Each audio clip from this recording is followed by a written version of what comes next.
All right, so today we have a very special guest with us. We have Seth Ritter. You may have heard of Captain Seth Ritter before. He's been involved in some controversy.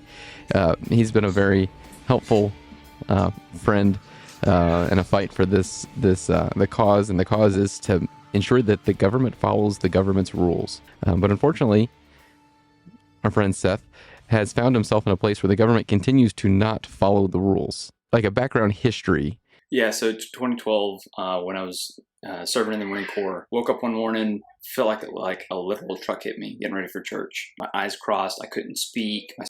I was dropping stuff out of like my left hand. I couldn't like hold things in a hand, and I needed help walking, right? I thought it was like a really bad migraine or something like that. My wife noticed my face was drooping on one side. By the grace of God, I'd seen a billboard about a stroke because, you know, no one thinks that a healthy 22, 23-year-old is going to be having a stroke. She took me to the hospital and they did like a CT scan. I'm like, yeah, something's definitely there, but you know, they referred me to a neurologist, multiple MRIs, spinal tap to rule out multiple sclerosis, right? Is this a stroke, right? They thought that it was a stroke originally, and we did a spinal tap to rule out multiple. And so like I actually have pictures. If you're watching, there is a huge bright spot. What's interesting is that they kept you in the Marines then. Just prior to this happening, I was the NCO of the year. Basically, they gave me a chance and gave me the benefit of the doubt. Plus, resolved itself, you know, to where I was still able to like serve.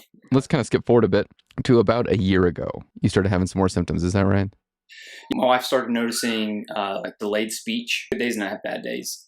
Sometimes I would just completely forget what I was talking about. Went through the diagnostic portions through that with audiologists off posts, and it turns out I have central auditory processing disorder. About 5 months ago, I had another MRI done, and lo and behold, they found another spot right here. With the symptoms that you said, I mean, you could make the case that it's MS.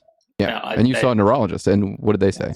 Yeah, that's what the determination was made, and that's a tough thing to be told, right? Not really coming. There's not a lot of hope for folks that get MS. Right? There's nothing that's going to really at this point get rid of it. This is your life from now on. Get 20 years out of your life, 10 years out of your life. It does, you know, I don't know. That's one of the reasons why we let people that have these particular diseases have this process available through AR 40-501, Chapter 3, Section 31, specifically says for these neurologic issues, this is cause for, or physician will place a medical board. Legal and medical process. This is where you go through these multiple steps, and is it in the best interest of Army for you to stay in? Is it in the best interest of the soldier for them to stay in?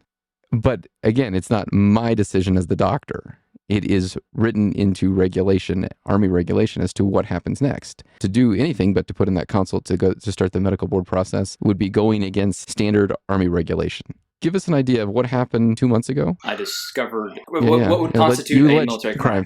This person you're accusing of crimes is a higher rank than you. Yes, it would be a general officer. There's a process in which to go through. You've already been through the IG on multiple allegations with no avail, and like legitimate complaints, like over 100 pages with the complaint and the actual evidence. So I'm going to do my due diligence and research it out. You know, like, so it's like a one-stop shop. Like I did the entire investigation for you. I just need you to do the right thing and act on it. It's almost as if we're calling evil good and good evil. Good old boy protectionism within the military that's just rampant. That's not the military that I joined 15 years ago. In the military, there's the law, and then there's what is done. That's not how we're supposed to operate. You have to report it. You have to report it to the authority, or you have to investigate it yourself. The investigator, this doesn't really seem like that's something in our purview. CID, in this case, like drug stuff, you know, sexual stuff. This didn't meet those criteria. He's like, hey, I don't think this is really something we investigate, but I'm going to go take it to my boss. About 45 minutes go by. Oh, by the way, we are taking it very seriously. He leaves. About another 30 minutes or so pass, and he says, hey, I'm sorry, this isn't really something that we look into. That's not really something that we're going to investigate at this time.